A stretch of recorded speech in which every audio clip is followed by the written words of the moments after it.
Olá, meu nome é Caleb e orgulhosamente da América do Sul. Oi, eu sou a Juliana e meu primeiro contato com a cultura latino-americana foi com o clássico Pies Descalços, Sueños Blancos, de Shakira. Oi, meu nome é Luana e eu não tô emocionalmente preparada pro final do ano. E você está escutando? O nome... Do livro... Eu acho que a entrada da Lua abalou todo mundo, assim, deixou todo mundo meio... Caramba, o ano tá acabando mesmo, Deu uma então, bad né? agora. Já tem panetone. É muito papo de velho, né? Mas outubro não tava preparada pra essa virada de mês. Ela foi rápida demais pra mim. Mas é porque setembro demorou demais, eu acho. Setembro, olha, desde o começo da pandemia virou o pior mês do ano. Antes era sempre agosto, né? Setembro é o novo agosto, é isso, É o Ju? novo agosto, é o novo agosto. E eu tenho a impressão de que ele tá roubando o dia já de outubro. Então outubro vai ser mais curto porque setembro tá se largando. Explicar também aqui para os nossos ouvintes que hoje está chovendo canivetes em Paraty. Então, se vocês estiverem escutando aí um chiado, uma água, é a chuva. Acontece. Não, e assim, não é só em Paraty, não. Aqui também começou a chover mais forte. Então, talvez seja daqui também o barulho, então... Eita, só aqui não tá chovendo agora. Mas vamos lá, torcendo aqui para a internet resistir.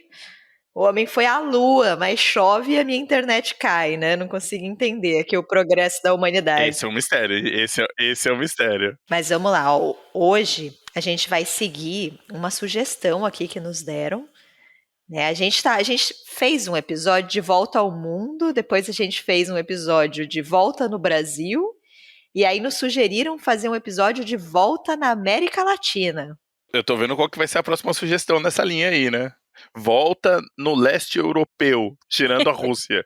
Ferrou, né? Mas uma volta na Ásia aí era legal, né? Volta na África, fica aí, quem sabe, nos próximos. Fica aí vocês pra sugerir pra gente que a gente usa as recomendações aí, mas também tem umas que são difíceis, viu? Exato. Só que dessa vez a gente resolveu que a gente não podia repetir países. A gente criou uma regra aqui. Assim, a gente, né? Não, vamos tornar isso aqui mais complexo e mais diverso também, né? Porque senão a gente só ia indicar Argentina, né? Porque vamos combinar que a gente lê mais argentinos do que o resto da América Latina. Vamos combinar que a Argentina tem uns escritores legais? É difícil fugir da Argentina. Eu quase sugeri 2 pra cada um, mais um Argentina. Todo mundo fala, todo mundo fica feliz, assim.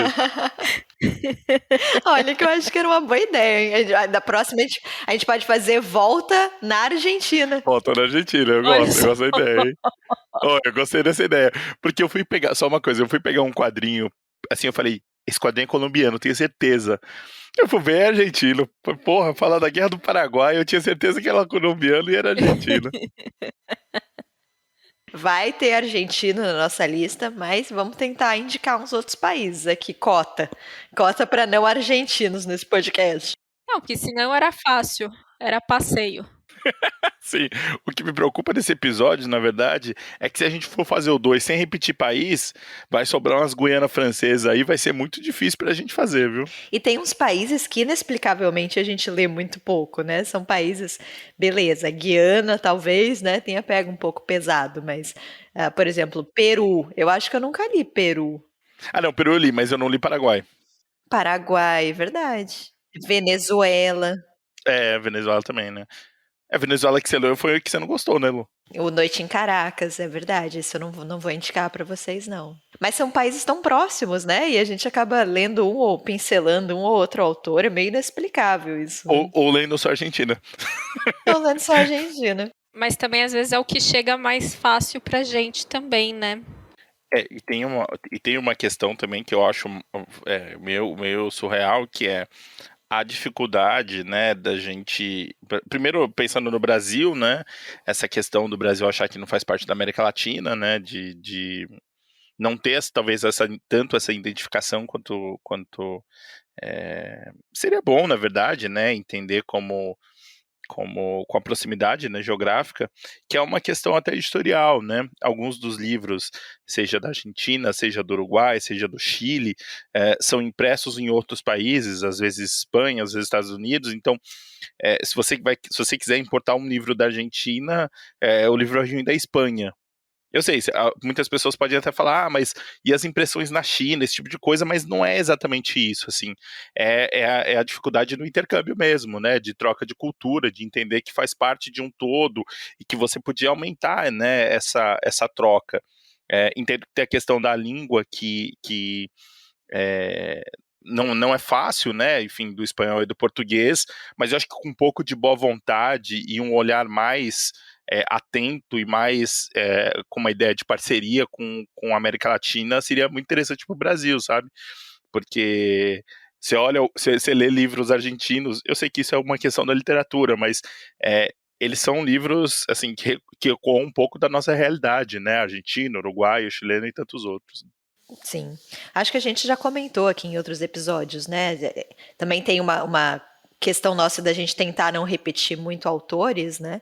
Mas a gente já falou, por exemplo, eu lembro, sobre o Gabo, né? Sobre a Selva Almada no Garotas Mortas, né? Como você lê essas histórias de outros países e, na verdade, esses interiores são muito os nossos interiores e essas histórias são muito as nossas histórias, né? Então, total, assim, um total pertencimento mesmo. Você lê a literatura desses países e você vê ali muitas similaridades, né? Muitos pontos de ligação. E eu fico só pensando, só mais uma coisa, né? Eu fico meio pensando o quanto a gente lê de coisa importada dos Estados Unidos, Inglaterra, de realidades que, assim, lógico, a questão da literatura é maior, né? Se não lê só para ficar parecido, mas o quanto talvez não teria não cresceria, né? Não teria essa relação de semelhança, né? E como, no fim, essas escolhas de leitura acabam sendo escolhas políticas também, né, Caleb? De quais realidades que a gente está se aproximando, né? Que autores que a gente está canonizando, que a gente está dando preferência, que a gente está imergindo, né? Em quais histórias que a gente está imergindo. Então, quando você percebe, por exemplo, que você lê muito mais autores europeus ou muito mais autores norte-americanos do que autores latinos, tem um problema aí, né? Tem um ponto de atenção. Tem uma escolha, né? Essa escolha, a gente, assim, não é uma regra, né? Mas a gente até estava falando aqui alguns episódios atrás sobre essa questão das escolhas e dos países, que foi até num dos programas desse nosso De Volta ao Mundo. E eu conversei com a Ju, eu tava conversando com a Ju antes do episódio e falei, pô, eu parei de ler um pouco de latinos, assim, sabe? É triste, né? Acho que o episódio foi bom até para isso, assim, para mexer um pouco aqui num instante para encontrar coisas. Coisas de preferência que a gente ainda não tivesse falado ainda, né? É uma literatura que nós três gostamos, né? Eu acho que posso falar tranquilamente isso pelos três, que é uma literatura, né? Não dá nem para falar que é uma literatura como se fosse uma coisa só, né? Mas né? São sempre livros que conversam com a gente de alguma forma. Mas, de fato, eu fazia um tempo aí que eu não lia com tanta frequência, eu lia esporadicamente um aqui, um ali, e o que me salvou para fazer esse episódio foi que o Leia Mulheres, né, de São Paulo, fez 3 encontros seguidos com autoras latinas. Porque, assim, eu fui olhando no meu Goodreads e eu falei, cara, eu acho que eu já indiquei quase tudo. Eu fui chegando numa época do Goodreads que, assim, eu só lembro que eu li o livro, sabe? Tipo, 2015, 2014. E aí tinha uns latinos lá que eu falei, eu acho que eu poderia falar sobre ele, mas assim, eu não lembro absolutamente nada sobre. Então, a minha sorte foi essa, que esse Leia Mulheres acabou me ajudando a ler umas coisas diferentes. Mas vamos começar, então, com as nossas indicações? Vamos. Só avisar que dessa vez a gente não vai fazer sorteio, né? Pra mim, felicidade. É o segundo episódio desses de lista já que a gente faz sem sorteio. É uma tradição que tá morrendo aqui. A gente vai voltar com o voto impresso. Nada dura nesse país. Comentem aí se vocês sentem falta do meu ASMR, do meu sorteio analógico, né? Mandem aí para a ouvidoria do podcast. Quem sabe a gente volta com eles em outro momento. Voto impresso, hein? Voto impresso. A gente pensou em fazer sorteio, mas como seria, né? E se caísse Paraguai? Não faz nenhum, não. Seria difícil, cara. A gente podia ter sorteado quem ia ficar com a Argentina, quem ia ficar com o Chile, quem ia ficar com o México. Se bem que o México a gente acho que não vai indicar nenhum nesse episódio, mas a gente... Você não vai indicar a Luizelli, Ju? Não, acabou que eu fiquei com Chile e Bolívia. Peraí, então uma dúvida aqui conceitual. América Latina, América Central ou tudo América Latina? Caleb, América do México pra Latina. baixo é América Latina, Caleb. Não, gente, tudo bem. Eu só tô esclarecendo aqui, deixando oficialmente, sim, mas também América Central, né? Por isso, só pra gente definir aqui o nosso mapa geográfico. Mas é que eu acho que não tem nenhum da América Central dessa vez, né? Tem Cuba. Ah, tem Paulo, tem Cuba, é verdade. Então tem um representante ali. O que eu tinha pensado era do México, né? E só explicar uma coisa também, que a gente sabe, tá? Que o Brasil faz parte da América Latina, mas nós não vamos indicar o Brasil. Exato, deliberadamente. Exato, porque a gente fez um episódio só de literatura brasileira há pouco tempo, né? Então, até pra gente ter outros países aqui. Então, não teremos Brasil. Caso você não tenha ouvido, tem uma parte muito interessante lá que é eu falando sobre o Centro-Oeste, agradando muitas pessoas aí, ainda recebo menções e mensagens sobre isso, então um abraço aí para os escritores do Centro-Oeste. O Caleb tinha que indicar. Ele ficou em dúvida entre 2 escritores, escolheu um. O curioso é que nenhum dos 2 era do Centro-Oeste. Mas os 2 eu tinha certeza que era. Eu não vou fazer minha defesa de novo, não, tá bom. Tudo bem. Um dia a gente pode fazer um volta ao Centro-Oeste, só para como um pedido de desculpas público aqui, né? Um episódio só sobre o Centro-Oeste, eu acho que fica aí na nossa lista de coisas a fazer, dívidas a serem pagas. Quem começa, então? Eu começo. Posso começar? Pode começar. Já que soltamos aqui o spoiler de Cuba, vou começar por Cuba, então. Eu acho que Cuba é um assunto fascinante, né, inesgotável e fascinante, então super vale a pena conhecer autores cubanos. A gente tem ótimos escritores sendo publicados aqui no Brasil, mas eu decidi falar para vocês sobre o Padura, o Leonardo Padura, que é um escritor que eu gosto e recomendo, e eu vou falar para vocês de um livro dele que se chama A Neblina do Passado. Foi publicado em 2005. É um romance policial, e é curioso que, assim, eu adoro romance policial e nunca leio romance policial, não sei explicar. E quando eu leio é legal, sabe? Quando eu leio é divertido. Então, vamos de romance policial aqui. Fala a história do Mário Conde, que é um personagem que aparece em outros livros do Padura.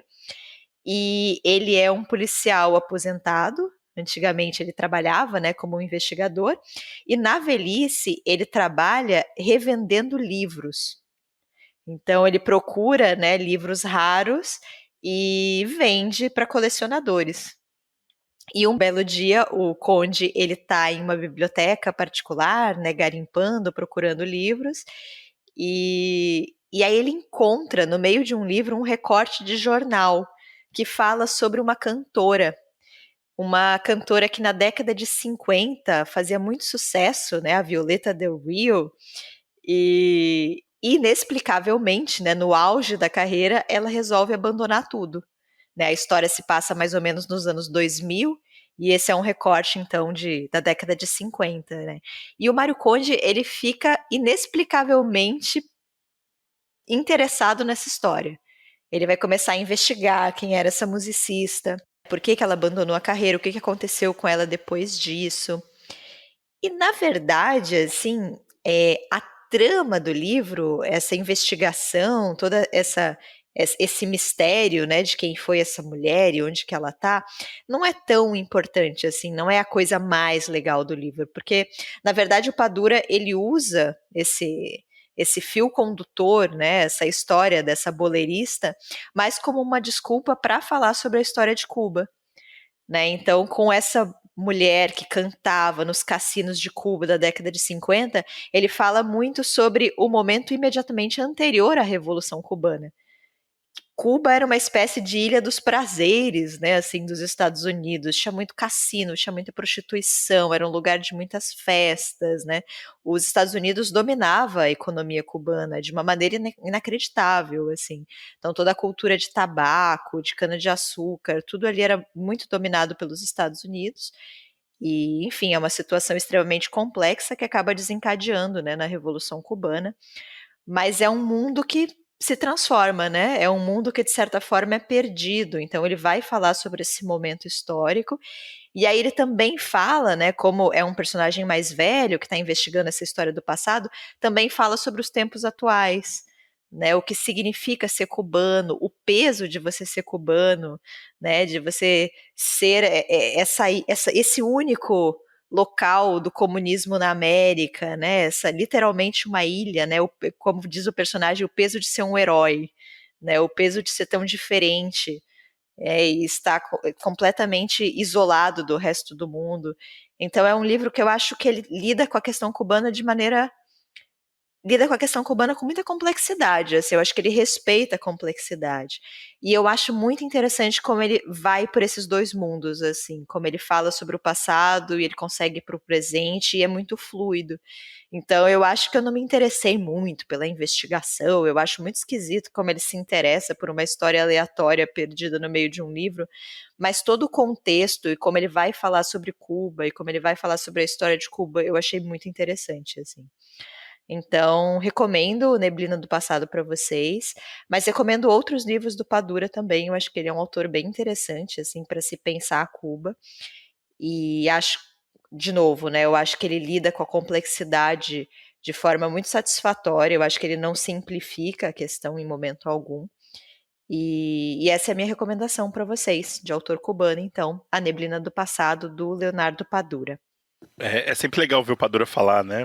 Teve diversas vezes aqui no Brasil e a gente também viu ele na Flip. E apesar das pessoas sempre ficarem meio falando: E aí, Cuba? O que você acha de Cuba? Você acha uma merda? Ele sempre dá boas respostas, né? Falando que é muito mais complexo, né? Do que simplesmente ser contra ou a favor, né? E o livro mais. Enfim, eu li 50% do livro mais famoso dele, né? Que é aquela bitolona lá do Homem que Amava os Cachorros, que tem. Não é exatamente um livro policial, né? Como a Lu falou, que acaba que é a especialidade dele. Mas eu tava amando, só que eu tava lendo no celular. E aí o celular ganhou de mim, porque, né? Difícil aí ler no celular, vamos combinar. Mas, putz, eu tava adorando o livro, assim. Era uma delícia de ler. É difícil ler no celular, mas é difícil ler um livro de 600 páginas no celular. Acho que tem esse detalhe aí. Eu acho que você se desafiou muito, Ju. Eu devia botar no Goodreads como um livro de 300, aí inventar um nome de um livro aí, qualquer, e colocar, porque eu li 300 páginas no celular. Você leu uns 3 livros no meu tamanho ideal hoje, que é 100 páginas. Na pandemia, passou de 120 páginas, eu já acho muito difícil. Muito difícil ler sem ter o metrô, né? Uma hora de metrô para ir pro trabalho. Eu ainda não superei essa ausência. É, de fato. Quem vai agora, Ju? Pode ser eu, então. Eu vou pro Chile, então, que foi um país aí que também tinha bastante indicação, então eu imagino disputado, o Chile foi disputado. Se eu tivesse lido o novo do Zambra, eu roubava o Chile. Ah, com certeza. Acho que depois que eu falar, provavelmente vai ter umas pequenas indicações aí do Chile, porque de fato também é um país que tem, né, bastante coisa. E eu vou indicar um livro de uma autora que eu gosto muito, mas que os livros dela são sempre muito estranhos. E eu acho que eu gosto mais da autora do que dos livros, mas eu gosto dos livros, vou deixar claro aqui. Que é a Lina Meruane. Né? O livro em questão é o último que saiu dela aqui no Brasil, que é o Sistema Nervoso. Saiu pela Todavia, com a tradução do Sérgio Molina, acabei de ver aqui. Enfim, a Lina Meruane, ela é uma autora, pelo menos, assim, eu li 2 livros dela, né? Tirando esse, eu li o começo do Tornar-se Palestina, que é outra pegada totalmente diferente, é um ensaio pessoal, é belíssimo também, mas eu não terminei de ler. E o Sangue no Olho, que saiu pela COSAC e agora está no SESI.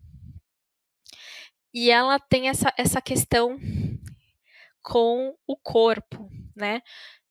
Mas não exatamente é o corpo doente, né? Basicamente, assim, é bem curioso isso.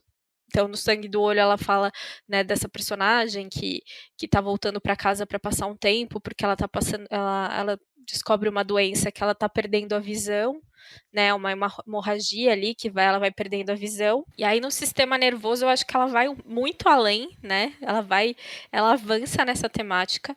E aí ela vai contar a história. Eu gostei desse livro porque os personagens chamam ela, ele, pai, madrasta, gêmeos. Então foi fácil, até hoje eu não esqueci o nome dos personagens. Mas começa com a história da ela, né, que é acaba que é uma das personagens principais do livro, que ela descobre uma doença, né, que ela tá doente e tal. E aí é isso, assim, o livro, os capítulos, eles meio que são divididos por pessoas da família e as doenças com que elas tiveram que lidar. Então é meio que um inventário e uma história familiar a partir das doenças que as pessoas sofreram. Eu achei essa ideia genial. Como pessoa hipocondríaca, então eu nem posso dizer o quão genial eu achei isso. Enfim. Mas, ao mesmo tempo, então ela está fazendo então, essa relação de como as relações familiares se dão, né, nesses momentos, né, de fragilidade e tudo mais. E ela também fala muito sobre a política chilena, de uma forma bem interessante. Não é uma forma direta, mas ela fala bastante, porque ela diz que ela está no país do presente, né, mas a família vive no país do passado, né, que é basicamente isso. Ela foi para os Estados Unidos para estudar e a família continuou no Chile, enfim. Então, e ela também mescla essa questão do corpo doente com esse país que tem uma democracia muito frágil, né? Então, lembrando, né, que recentemente, né, foi o ano passado, né, durante a pandemia, acho que se não me engano foi durante a pandemia, que o Chile finalmente conseguiu votar para fazer uma nova constituinte, para que a Constituição, que era da época da ditadura, fosse substituída. Ou seja, eles tiveram uma ditadura, né, militar muito pesada e ainda sofrem com, né, por mais que eles tenham lidado com isso, assim, de uma forma muito melhor que o Brasil, vamos combinar, né? Porque de fato pessoas foram julgadas e pessoas foram condenadas, né? Eles ainda têm muitas heranças dentro da política. E ela fala um pouco sobre isso também. Não fica muito claro a questão do pai dela, sabe? Ela vai insinuando coisas para você ao longo do livro, assim. Então, é isso, assim, a minha impressão com esse livro é meio de entrar num labirinto, assim, sabe? Porque tem muita coisa acontecendo, de fato, né? Não é só essa genealogia das doenças familiares, mas também essa questão das relações políticas que esses familiares, né, foram travando ali durante as suas vidas e tudo mais. E, enfim, eu gostei muito, né? Eu achei. Enfim, como eu comentei, foi um dos livros que eu li para o Leia Mulheres, e durante a discussão eu fui gostando mais ainda do livro, porque, né, aquela coisa de sempre alguém pega alguma coisa que você não pegou e tudo mais. Então foi bem legal. É um livro muito legal, inclusive fica aqui a sugestão de quem tem clube de livro, né, clube de leitura. Clube de livro não, clube de leitura, são coisas diferentes. Clube de leitura pode ser um livro interessante para se discutir, assim, porque ele tem muitos aspectos, assim, e acho que é um livro que não se resolve. Eu tenho a impressão que, assim, não é que os personagens se repitam, né, tanto no Sangue no Olho quanto nesse, mas a temática persiste. E ela tem um outro livro que chama Frutas Podridas, que é também um livro que fala muito sobre essa questão de mulheres que não podem engravidar, né? Esse é o mote inicial do livro mesmo.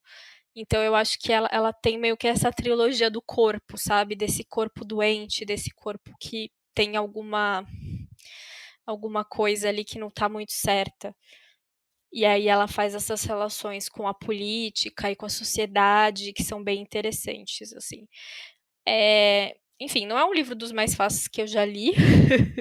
Foi um livro que me exigiu bastante. Mas, enfim, eu gosto muito da Lina Meruane. Eu tive a oportunidade de ver ela falando uma vez. Ela veio para São Paulo e eu fiquei encantada com essa mulher. Hoje em dia ela vive acho que é em Nova York, talvez. Em Nova York, e ela dá aula sobre literatura latino-americana, né, na Universidade de Nova York, e ela falando é uma coisa incrível, assim, quando ela fala sobre literatura e sobre o fazer literário, é um acontecimento, pelo menos eu gosto muito. Então, eu acho que tem isso também, eu tenho muito carinho por ela, e aí os livros, eles são bons também, mas eles são bem exigentes. Uma leitura mais exigente, mas fica aqui a recomendação. A Aline é muito legal mesmo, né? Vi ela falar, eu lembro, eu também participei de um bate-papo uma vez com ela e foi muito interessante. Ainda na época do sangue no olho, assim, foi muito emocionante, assim. Minha vez, né? Foi bom que a Juliana já veio falando de livro esquisito, né? Então, livro esquisito é na América Latina, isso vocês precisam se lembrar, assim. E eu li, eu vou falar de um que eu confesso que, assim, eu já tinha lido um conto e não dei a devida atenção e tentei me reconciliar com esse autor aqui. O autor é o Felisberto Hernandes, um autor uruguaio, né? O Felisberto Hernandes nasceu em 1902, né, em Montevidéu, e morreu em 1964 também em Montevidéu, né, uma vida curta, né? Eu já tinha visto um livro dele. A Cosac Naif tinha uma coleção que era muito legal, que chamava Prosa do Observatório, onde ela relançou alguns autores latino-americanos, lançou o Facundo, lançou um livro da Beatriz Sarlo sobre algumas escolas modernistas, tinha lançado o Ribeiro, né, o escritor peruano, lançou também o Joaquim, caramba, agora me fugiu o nome, o Balmaceda, o Joaquim Nabuco, né, também, né, livros que se situam ali no final do século XIX, começo do século XX, né, e entre os livros tinha esse daqui, que é O Cavalo Perdido e Outras Histórias, do Felisberto. Lançou também nessa coleção A Invenção de Morel, do Bioy Casares, né. Então era uma coleção bem esquisita, assim, com os livros bem estranhos, e eu tinha lido O Cavalo, né, O Cavalo Perdido mesmo, e acho que na época, não sei se eu tinha curtido tanto, e aí eu resolvi dar uma outra chance pro Felisberto com o livro As Hortênsias, que saiu aqui em edição pela editora Grua. Teve tradução dois tradutores, né, o Pablo Cardenino Soto e Walter Carlos Costa, numa edição bilíngue que a Grua fez. Ela fez em parceria com uma coleção chamada Boca a Boca, né, que é a difusão da literatura uruguaia no Brasil e brasileira no Uruguai. Então, nessa coleção lá no Uruguai saiu Beatriz Bracher, Carrascosa, Raimundo Carreiro, e aí algumas coisas vieram para cá também. E tem essa questão de ser bilíngue, né? Interessante para até ver a semelhança, enfim, para você que gosta de cotejar as traduções. Mas é legal porque é só estranho que é página a página, né? Então realmente fica muito claro ali as escolhas. E por que eu tô falando de de livros estranhos, né? O Felisberto Hernandes, ele faz parte de uma geração, ali no começo do século, que veio a influenciar muitos autores né, latino-americano, como Cortázar, o Gabo leu ele é mais ou menos da mesma época, um pouquinho antes do Borges, do Onetti, né? Então ele faz parte, ele não faz parte exatamente de um. É muito fácil inserir ele dentro da literatura fantástica, mas eu tenho a impressão de que ele está nesse começo de desenvolvimento do que vai ser, né? As Hortênsias são 4 contos, né? Ele foi um contista, a obra dele não é tão vasta, né? Não tem tanta coisa assim que foi publicada. Ele tem uma história curiosa que ele era pianista, né? Ele trabalhava num café em Montevidéu, ele começou a trabalhar em 1926. E ele começou, e ele escreveu fez muita música, tocou muito nesses cafés e cinemas e algumas outras coisas. Até 1942 ele ficou muito sem grana, vendeu o piano dele, e aí que ele lança o Cavalo Perdido em 42, então meio que uma ruptura também para ele, e tem alguns contos que tem um pouco de um tom meio autobiográfico, né? As Hortênsias é o conto principal do livro, né? E é um livro engraçado, assim, sabe? Porque, assim, ele começa a narrar a história desse cara, esse cara super sério e tudo mais, e aí ele tem uma obsessão com umas coisas e não fica muito claro. Ele parece um cara meio rico, meio bem de vida, numa casa, né, um pouco peculiar e tudo mais. E aí você descobre que o cara é tipo um colecionador de bonecas em tamanho real. E ele trata isso com a maior naturalidade, assim. Uma coisa do Felisberto Hernandes que ele tem essa parada do absurdo. Ele não te explica as coisas, assim, sabe? Você tá lendo e, tipo, você já tá familiarizado de que é isso. O cara tem umas bonecas e ele tem uma esposa. E essa esposa, eles fizeram, o fabricante de bonecas fez uma boneca que é parecido com a esposa dele, que é a Hortência, que vira meio que uma marca de uma linha de bonecas. E é muito louco, assim, é muito louco. Porque, assim, o cara, o que acontece? Ele contrata essas bonecas, né? Então, na casa tem uma parte que tem, elas ficam meio como se estivessem, tipo, numa exposição, e aí elas estão representando cenas. E ele não pode saber o que acontece. Então, ele tem pessoas que ele contrata para meio que fazer o cenário, né? E coloca tipo uns textos, uns cartões perto para explicar a situação, para ver se faz sentido. E aí são umas coisas meio tipo de lendas, assim, sabe? De umas coisas do tipo, olha, essa mulher, ela perdeu o marido e a irmã e ela virou a mulher do lago. Umas coisas assim. E o lance do Felisberto é que ele brinca muito com essa ideia do sonho e de que forma que isso a gente começa a achar a realidade das coisas, assim, sabe? De coisas que parecem meio oníricas e elas são a realidade. E ele não te explica, ele tá contando, ele vai contar, ele continua contando, as coisas vão tomando, obviamente as coisas vão piorando, né, a situação. E pra mim a parte mais bizarra, né, que a mulher dele topa e a mulher dele gosta de fazer umas surpresas pra ele, colocando tipo a boneca em lugares pra ele, tipo, abrir e dar de cara com a boneca, assim, que eu acho um pouco estranho, mas é isso, assim, do tipo, ele não tira sarro disso, assim, sabe? Tipo, ele não tá falando assim, esse cara que gosta de boneca. É isso, a sociedade gosta disso, tem exposições sobre isso, existe um mercado, as pessoas se interessam e acabou, assim, sabe? E tem uma parada meio dessa obsessão do que seria do que é o bonito, do que é considerado bonito, assim, sabe? Ele vai brincando muito com uma ideia de você não ter o que é o limite da ficção, saca? Ele te coloca num cenário tão bizarro que você fica meio do tipo, eu li o conto e eu ficava meio, o que tá acontecendo, cara? Gente, galera, vamos sair daí, mano. E aí, tipo, ele contrata um cara pra tocar o piano e tudo mais. Então, assim, o Felipe Neto, ele brinca muito. Eu fui depois ler algumas coisas sobre ele, e falou muito, tipo, de que não é só da literatura fantástica, mas ele mistura com isso, assim, sabe? Tipo, ele coloca elementos que você questiona o que é a realidade, ainda mais se a gente pensar nesses anos 40, 50, 60, tem essa ideia do realismo, né? Mais próximo, mais contando os dramas e tudo mais, assim.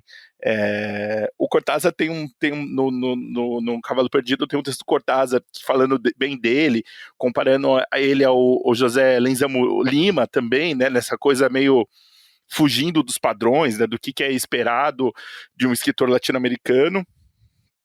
Eu vou só falar um pouco dos outros contos, assim.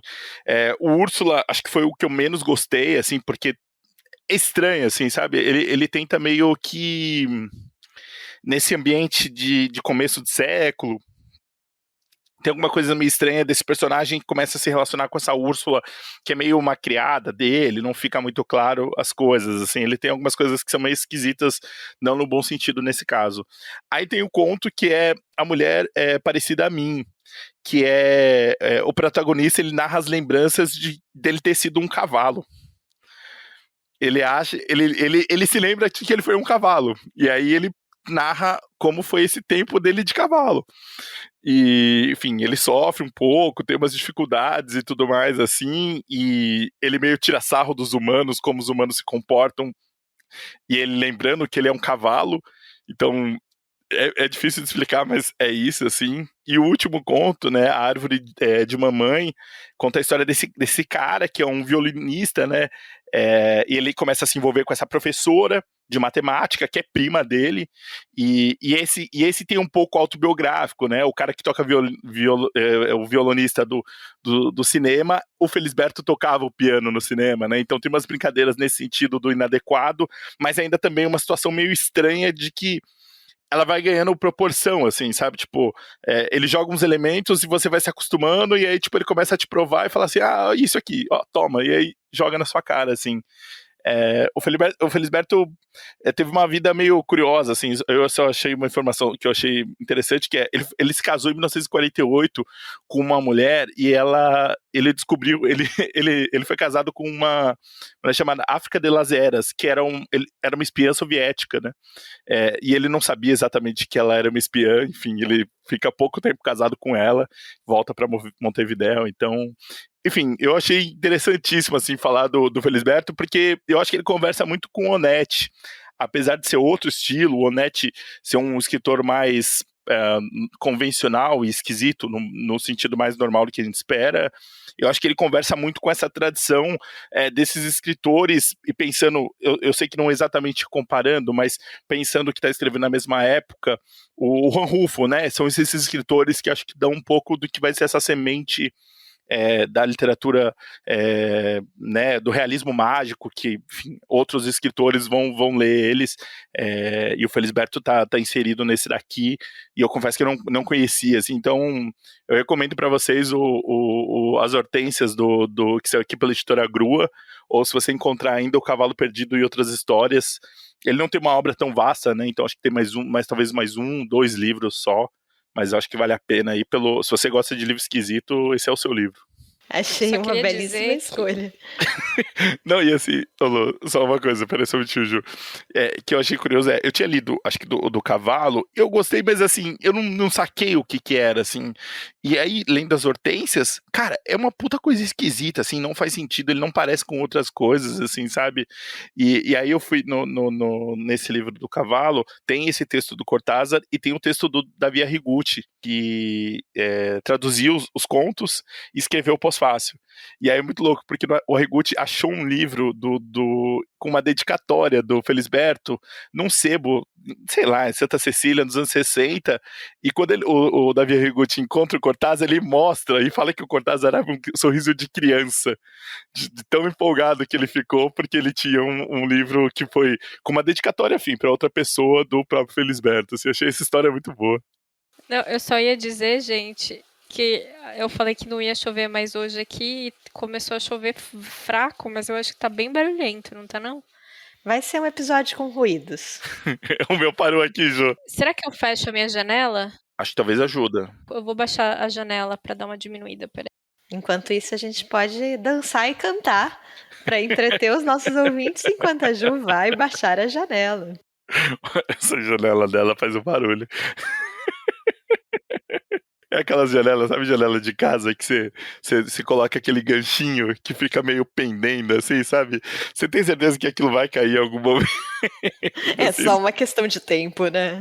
Ele nem fica, aqueles que você abre assim, né, pra deixar. E aí ele já nem fica mais tanto, assim, parece que ele tá retraindo. A janela da casa que eu tô aqui, ela tem uma trava. Eu não sei explicar, mas assim, eu tô no 2º andar e ela tem uma trava. Você abre a janela assim, ela trava na parede. Pra puxar, você tem que meio que se debruçar na janela e puxar, sabe? Porque ela trava. E eu sempre fico pensando, eu vou cair, assim. É uma questão de tempo, eu vou cair. E aí eu vou ter a morte mais estúpida. A Ju e o Caleb vão ter que anunciar no episódio. A Luana morreu de forma estúpida. Ela poderia ter tido uma grande morte, né? Estar com o seu veleiro numa tempestade épica. Não, ela morreu abrindo uma janela, fechando uma janela. É É aquelas que tem um negocinho que puxa e fica assim, né? exato. Eu não entendi isso. Aquilo é horrível. Eu não sei quem inventou aquilo. Não sei também. Então, se a gente não, assim, de repente a gente não tem mais episódios, ninguém sabe o que aconteceu, foi isso, gente. A Lana foi abrir a janela. Ô, Ju, é um negocinho de ferro, ele fica assim, e aí quando você passa, ele levanta. Ah, mas do lado de fora. Lado de fora. É que daí a Lu precisa, tipo, se pendurar na janela quase pra fechar. Minha vida é muito difícil, gente. Porque é pra proteger do vento, né? Pra se bater o vento, a janela. Mas aí o vento é protegido e eu não. Não entendi qual é a lógica. Na casa da terra faz sentido, né? Mas do segundo andar, não. Ó, eu fechei aqui. Tá melhor, não tá? Já deu diferença, Ju. Podemos ir pro próximo? Qual é o seu, Lu? Qual é o país? Eu fiquei com a Argentina. Quero música de Olimpíadas agora, hein? De vitória aqui. Toca a musiquinha do Senna aí. Ano passado eu fiz um projeto que eu não concluí, mas enfim, essa parte a gente não comenta, de leitura de literatura argentina, né? Então eu li um monte de autores. E aí, quando eu conquistei aqui a Argentina, eu fiquei pensando, meu Deus, e agora? Qual que eu indico? Porque tem realmente muita coisa legal e muita coisa, né? Como a gente comentou antes, chega muita coisa de literatura argentina pra gente, ainda bem. Mas eu resolvi falar de um autor que eu acho que eu falei pouco aqui no podcast e que eu gostei muito quando eu li, que é o César Aira. E assim, ele é um escritor que ele tem uma produtividade, enquanto outros dormem, ele escreve, sabe? É uma coisa impressionante. Ele tem mais de 100 livros, veio muita coisa aqui para o Brasil, é absurdo, assim, ele escreve demais. É daquelas pessoas que é melhor a gente não conhecer, porque a gente se sente meio inútil, assim, a gente tem absoluta certeza que a gente está fazendo muito pouco com a nossa vida, né? E eu li um livro dele chamado O Santo. É um livro muito engraçado. Assim, ele é um livro que existe pelo puro entretenimento. Então, se vocês quiserem ler algo para dar risada, assim, algo com muito humor, fica aqui a minha recomendação. É muito difícil nesse podcast a gente indicar livros que não sejam de desgraçamento mental. Então, fica aqui essa escolha luminosa para vocês nesse domingo chuvoso.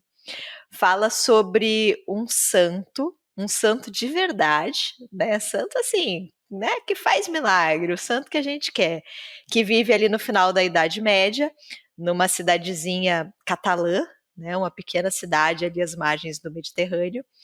E, enfim, ele faz milagres e aquilo movimenta a vida da cidade. Né, começam a vir peregrinos do mundo inteiro para tentar encontrar esse santo, para conseguir alguma graça. Então se cria todo um comércio ao redor, a abadia onde esse santo fica se torna riquíssima, né? Se torna muito visitada. Existe toda uma logística ali que é criada em torno desse santo. Só que o que acontece? O santo está velhinho e ele vai morrer a qualquer momento. E o abade, né, da abadia onde esse santo fica, acha que é uma ótima ideia ele morrer, porque isso vai aumentar os lucros do lugar.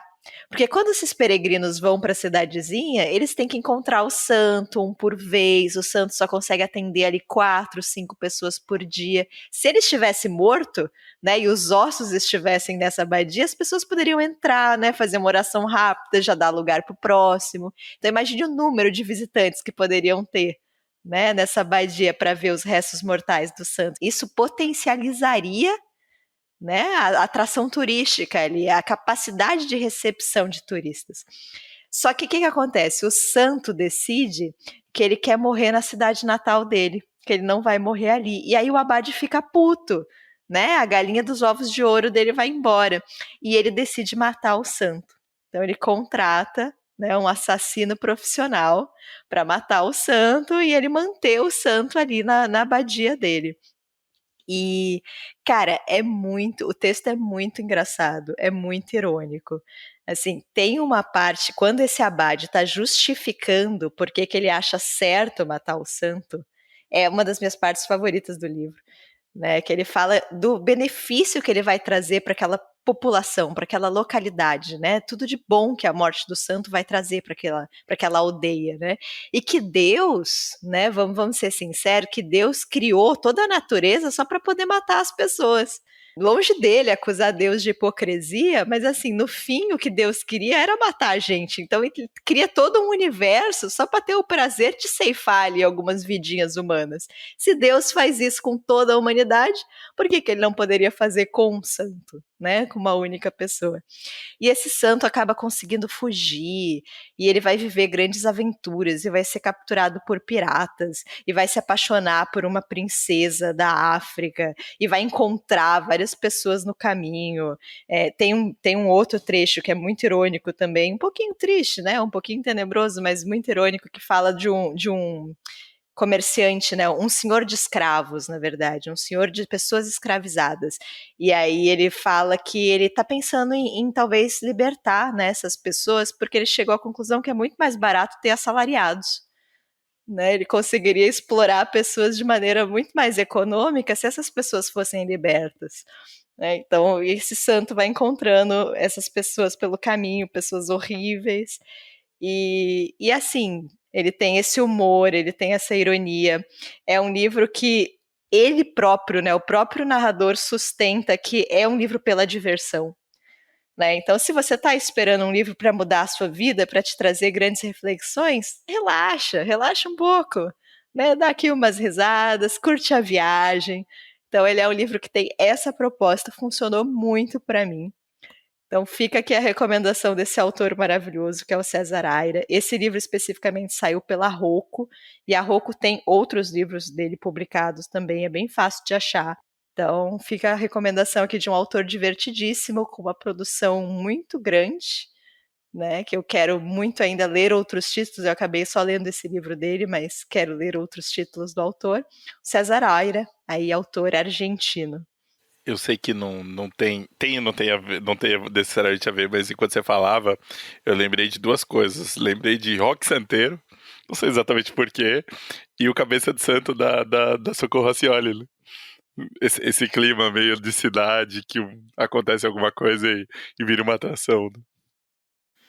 E eu lembrei muito desse livro, assim, enfim, gente, é um outro contexto terrivelmente muito mais triste, mas do próprio João de Deus, né?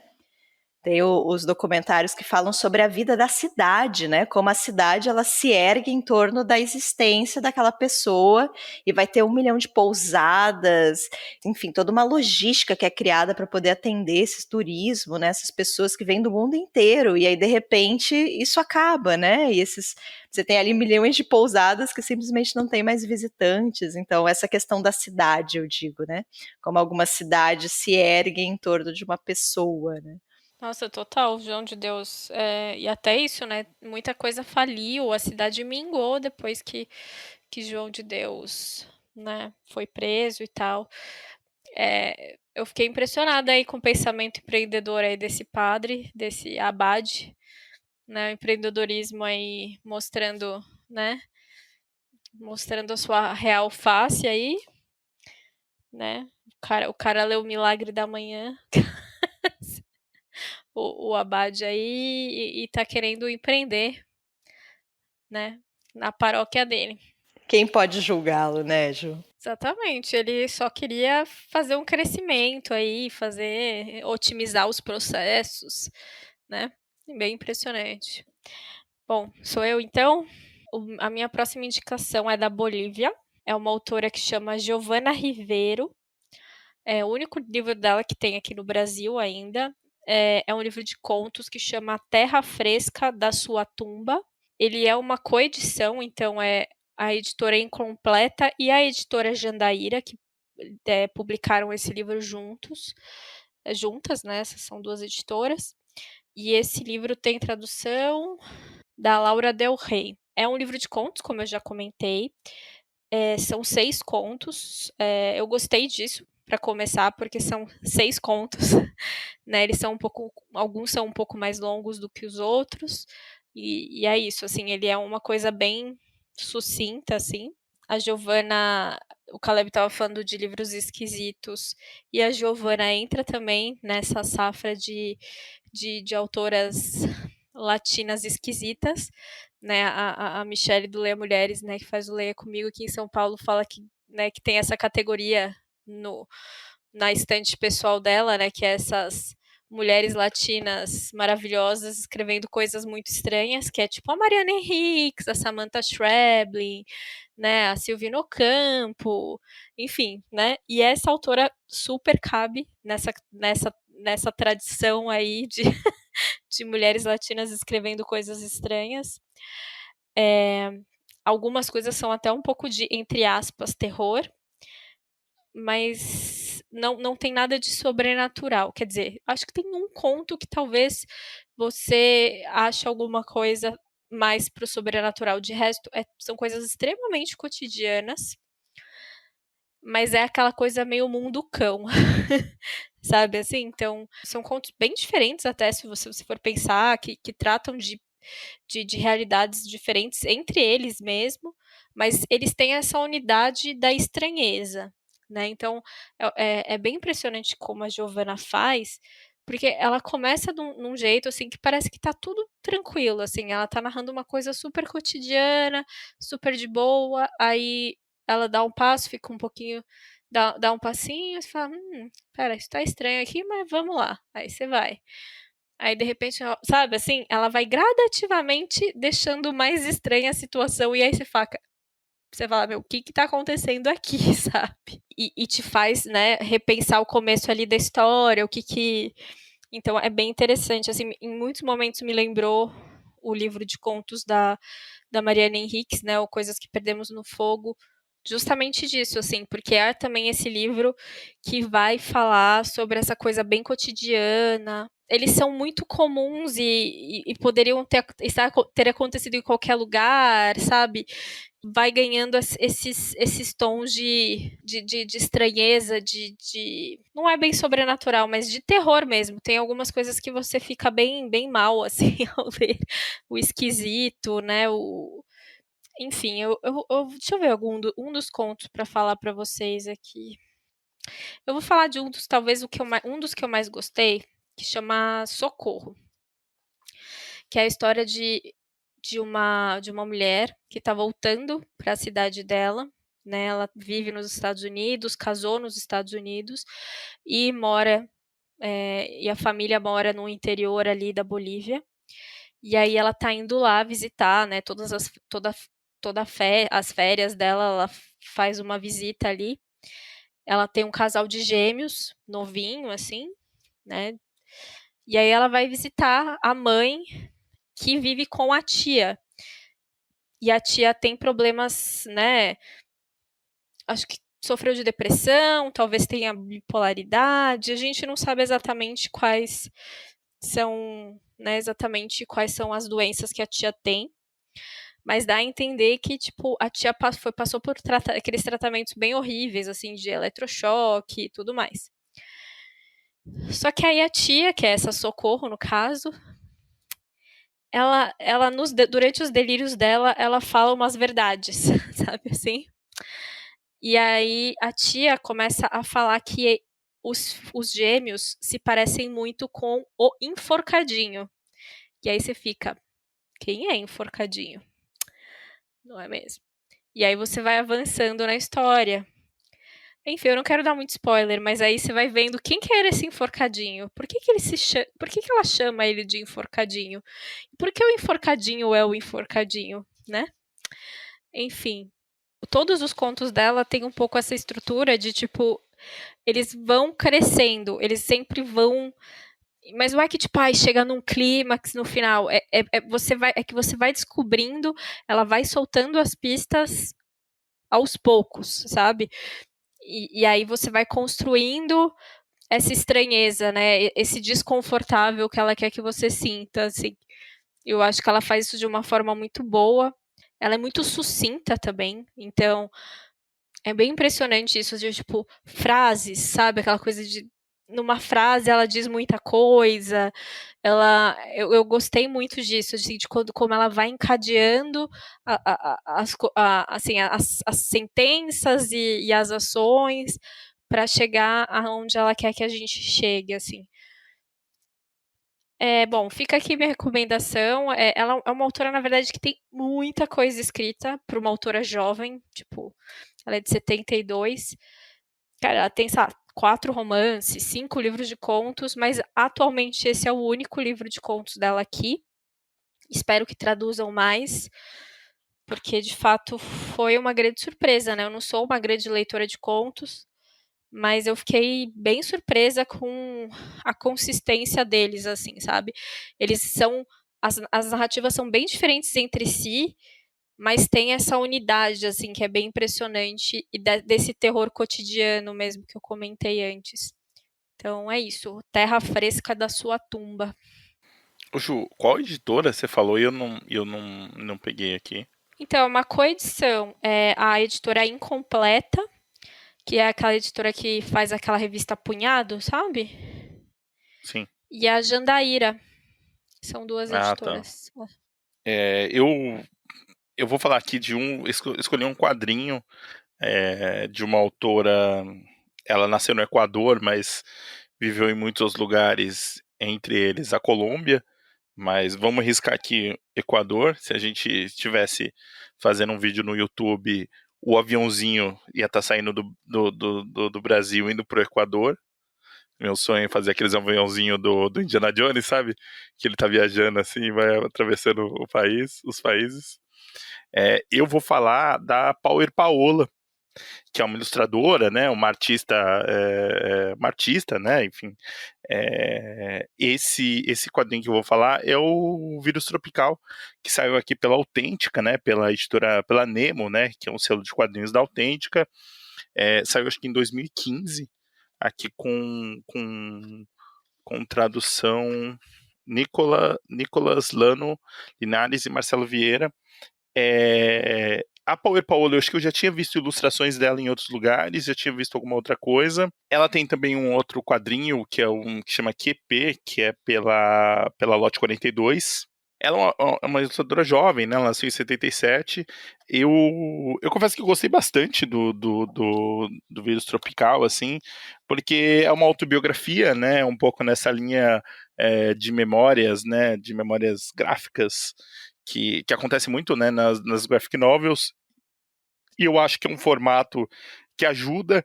Ela tem um traço muito curioso, assim, muito detalhezinho, os personagens, eu não consegui, eu prefiro, eu preciso, talvez, começar a me expressar melhor quando eu falo de traços, assim, porque o da Power Paola, ele é bem fininho, e são uns personagens meio estranhos, assim, parece às vezes tem uma cabeça maior que o corpo, eu não sei explicar, mas é muito legal, assim, sabe? É muito detalhezinho, muito cuidadoso. Por que eu gostei? Por que eu gostei? Primeiro porque acho que é um pouco diferente, a gente está acostumado a ver esse tipo de narrativa em outros lugares, de outros países, né?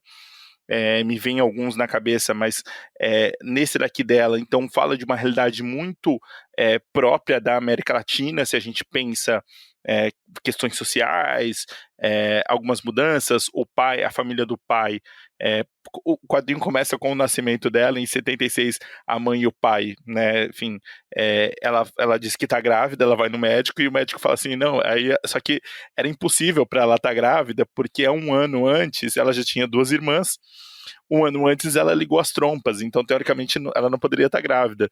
E aí o médico sugere que ela pegou um vírus tropical e por isso que ela está grávida. E aí nasce a Paola, né? E é muito curioso porque ela fala que no começo ela só chorava.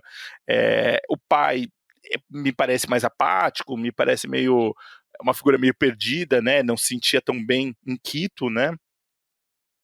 Quito não, uma outra cidade, né? Ele é de Medellín, né? A mãe também é de Medellín, e logo depois de um tempo ele vai para Medellín, então mostra muito da luta, na verdade, da mãe, né? De como que ela ela joga dominó pra como se fosse o dominó como parte de, como se ele para ler sorte das pessoas e ganha dinheiro com isso e tudo mais. Então a gente vai vendo o conhecimento o conhecimento, né, o crescimento da Paola.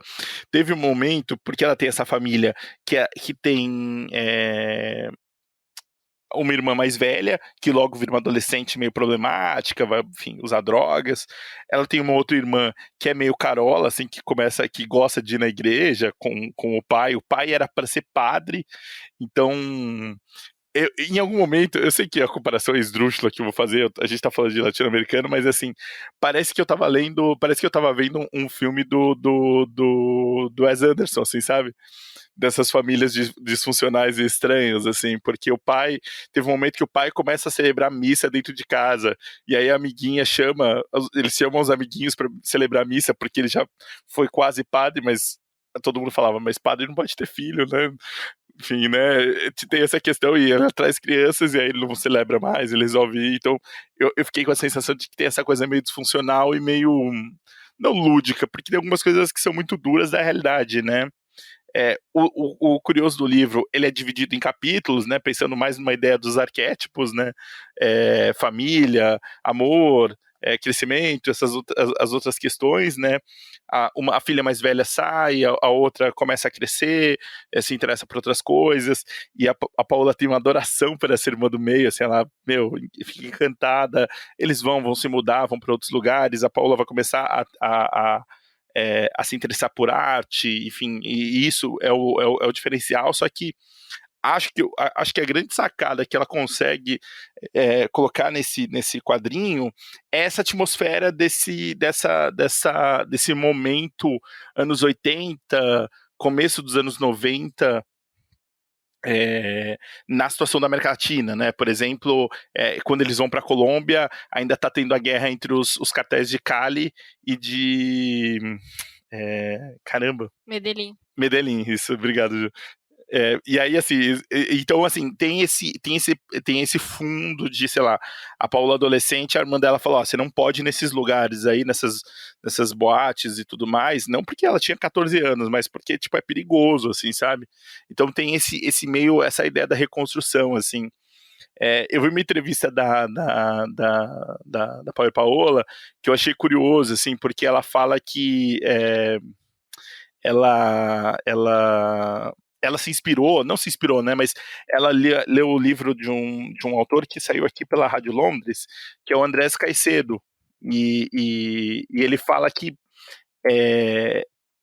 o Andrés, ele meio que do tipo, ele falou, olha, eu era uma criança privilegiada, e através das músicas, ele meio que tenta recriar a literatura dele para recriar uma época, que talvez não exista mais, né, mas que de alguma forma, que as pessoas olhem para para esse livro e falem assim, nossa, olha, você conseguiu criar essa atmosfera, e é o que ela quis fazer no Vírus Tropical, assim, eu achei legal dessa ideia dela de recriar esse momento, de passar essa sensação, porque o quadrinho vai até os 18 anos, né, dela, de quando acho que ela começa mesmo a se interessar por arte, vai fazer outras coisas, ela morou em vários países, enfim, super vivida, teve muitas coisas, acho que fez ilustrações para outros livros, para outros momentos, enfim, achei um quadrinho muito legal, assim, muito divertido, muito retrato meio que de uma geração e de uma época, assim, que não é da geração minha, claro, mas eu consegui ver várias questões ali, ver várias, acho que coisas que assolam ao nosso continente aí, e eu gostei muito, então recomendo aqui o Vírus Tropical da Power Paola. Bom, eu queria aqui registrar o meu espanto da Ju não ter indicado a Valéria Luizelli e o Caleb não ter indicado o Gabo. Aqui é tipo um universo invertido aqui, gente. Eu pensei, mas assim, eu quis realmente trazer uma outra coisa, assim, eu quis trazer uma coisa, tipo, acho que talvez mais, que fosse um pouco diferente mesmo. E eu acho que o livro da Luizelli, que eu, né, eu acho que a gente já falou bastante dele, né, o Rostos da Multidão, ou eu inventei essa realidade na minha cabeça. Não, acho que a gente já falou, Ju, acho que a gente falou.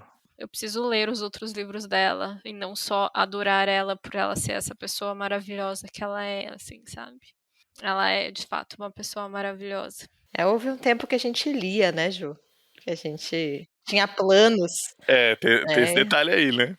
Quem sabe depois quando virar, né? As nossas metas aí, quando entrar janeiro e toda a esperança e a euforia do ano novo, quem sabe a gente não volta ao normal e consegue ler de novo. 93 livros. Cai a esperança. Eu tô nessa expectativa aí, viu?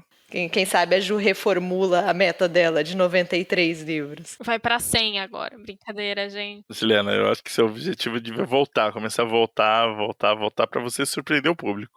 Eu cumpri 20 livros, eu já tô feliz, sabe? Tipo, coloca 40 e você passa de 40, assim, esse é o objetivo, assim. Eu acho que eu não passo de 40 esse ano, não. Põe 30, pô. Eu acho que no 30 eu até chego. Vamos pôr em 30 e a gente pega uns quadrinhos aí, ó, dá uma ripa nessa Um lista aí. gás, né? É Dá um lógico, gás meu. aí nos finais de semana. Pô, cara. No fim de semana. Você me põe de castigo pra ler. Sem CPI, sem Netflix e sem celular. Pronto, vai fluir a leitura. Mas é isso, né, gente? Eu acho que a gente deu ótimas indicações e fora desse óbvio aí, né? A gente não indicou Borges, a gente não indicou Cortázar, a gente não indicou Gabo, né? A gente foi além aí, já pode pensar até num segundo episódio, aí a gente indica os óbvios e aí vocês vão ficar surpresos. Olha só. Clássicos latino-americanos. Já tem até o título. Puta, mano, ó. Já tem até o título. É isso aí. Qual que é o clássico latino-americano de vocês? O do Caleb é os 100 anos, É né? os 100 anos, né, cara? Não dá, assim, não tem... É, um outro clássico aqui que eu amo e fica a minha menção honrosa é a Invenção de Morel. Livro esquisitíssimo, mas maravilhoso. É verdade, né? Todo livro latino-americano é esquisito. Cara, tem muito disso. A Ju tava falando dos contos e eu fiquei meio... E eu lembrei... Ela comentou, mas eu lembrei da Mariana Henriques, que tem essa parada meio do tipo... É sobrenatural, mas não é. É só, tipo... É só América Latina, assim, sabe? Tipo, coisas que a gente já viu, assim, sabe? Mas aquela da Samantha, como é que é o sobrenome dela, Ju? A Schweblin. Achei sua pronúncia chique aqui. Ela é absurda demais. Os contos dela são muito esquisitos. Cara, o Pássaros na Boca, que coisa horrível de ler. Pelo amor de Deus, eu fiquei traumatizada com essa mulher. Não quero passar por isso de novo. Ela é muito esquisita mesmo, Lu. Esse Kentucky que saiu agora, eu tô bem ansiosa pra ler, porque deve ser estranhíssimo. Ela é meio esquisita. E eu acho engraçado esse tipo, assim, porque é isso, assim. A gente, ó, tipo, dos que a gente falou, tipo, a Lina Meruane, a Mariana Henriques. Cara, todos eles têm essa coisa. E é difícil de você falar o que é, né? Porque tem muitas coisas, né? Assim, é muito. Puta, eu acho animal, cara, é muito legal. E é um humor peculiar, se for pensar, né? O próprio Aira que a Lu falou, é um humor bem nosso, assim, né? Tipo, será que a gente veria o inglês falando dessa forma? Né? Eu acho que tem um pouco, é bem assim, é bem nosso, né? É bem curioso. É a galhofa, né? Exatamente, e a galhofa gente é muito da galhofa. Não, assim, a galhofa misturada com um fanatismo religioso. Sabe, tipo, tem. Assim, é muito difícil, né, de explicar porque são as camadas mesmo. Específico, né? Realmente. Mas é isso, a literatura latino-americana é essa maravilha que a gente gosta tanto e vai ter que ler mais agora para fazer o segundo episódio para vocês no futuro aí. Pra fazer o do clássico, eu já tô até pensando em alguns outros aqui, hein, ó. Nossos ouvintes vão ter orgulho de nós. Vão. A gente vai voltar a ler e vai fazer milhares de episódios aqui com indicações incríveis. Eu tô empolgado, hein?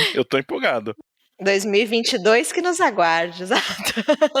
É tipo a academia na segunda-feira, né? A gente vai voltar a ler em 2022 só, gente. 2022, cara, todos os nossos sonhos vão ser... Sabe a Saraiva, que quer aumentar a venda deles em 80%?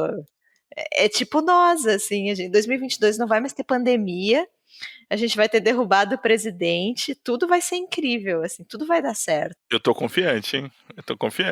Não tem como dar errado. Não sabe? tem. Você tá confiante? Vocês esquecem que eu sou virginiana, né, gente? Não, mas pensa na sua meta. Vamos pensar na sua meta. Vamos trabalhar esse aspecto. Continuar 93 livros até eu conseguir chegar nos 93 livros. Você tá aumentando, era 83, não era 83? Não, Caleb, sempre foi 93, Caleb. Até pro Caleb soou absurdo, né? Ele falou 93 e falou, não, ninguém em sã consciência colocaria essa meta. Eu já falei, pega os quadrinhos fininhos aqui, ó, os independentes, ó. O dia que a Ju bater essa meta, a gente vai fazer a primeira festa presencial do Nome do Livro podcast. Não, assim, com a presença de autores famosos, assim, sabe? Vai ser um acontecimento. Até autores assim. mortos, se duvidar. Vai todo mundo dançando aí, meu. Exatamente. A gente vai convidar todos os autores que eu ler naquele ano. Ó, Juliana, aí é legal, hein? Gostei da ideia, hein? Gostei do projeto. Mas o dos clássicos é legal, hein? Eu gosto da ideia dos clássicos, hein? Sim. Mas eu tinha dado uma ideia. No grupo, na hora que a gente estava escolhendo, e tem um livro que eu acho que cabia um episódio só para ele. Que eu preciso reler, porque é livro difícil, mas é um clássico. Não, mas é que daí, assim, se a gente for fazer. A minha sugestão é: se a gente for fazer sobre esse, a gente lê também o de contos e aí lê a obra completa dele, né? Que ganha estrelinha.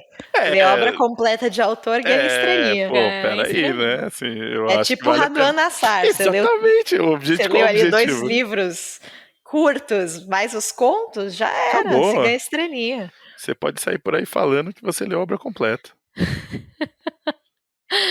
Olha aí. Eu gosto da ideia, viu, Ju? Então, não, mas vamos pensar sobre esse de clássicos também, só que aí eu preciso pensar, porque eu acho que eu não li nenhum clássico latino-americano.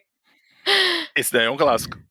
Então, sim, mas eu não vou falar dele se a gente for fazer um episódio só dele, né, Caleb? Eu entendi, Ju. Eu tô brincando, Juliana. Tô brincando. Fica o suspense aqui, gente. Clássico latino-americano de autor que escreveu pouco, então... Comentem aí se vocês sabem que livro é. E tem história boa porque que ele escreveu pouco. É maravilhoso. Mas é isso então, gente? Fechou balada? Fechou. É isso. Eu acho que o episódio ficou legal, hein? Até parou de chover. Já dá pra abrir a janela, Ju. Já dá pra abrir a janela. A cachorra entrou, saiu... porque ela fica com medo da chuva, vieram buscar, enfim, tudo aconteceu nesse episódio. Tudo acontece em Juliana Natal aí, né? Não, e assim, aqui perto, eu nem fico tão perto assim do aeroporto, mas em dia assim, que acho que as nuvens estão pesadas, os aviões passam e parece que eu tô do lado do aeroporto. O avião passa lá muito baixo, né? Eu não sei se passa baixo, mas faz muito barulho. E eu fico meio tipo, por quê? Enfim, não sei. Não sei explicar, porque eu não moro perto do Não tem uma aeroporto. explicação também.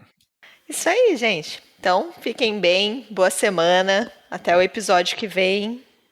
Se cuidem e quem não tomou a segunda dose da vacina, vai tomar a segunda dose da vacina. Por favor, gente. Isso aí. Por favor. Ou a terceira, né, em alguns casos. E até mais. Até Tchau, mais. tchau. Tchau, tchau. Tchau, tchau.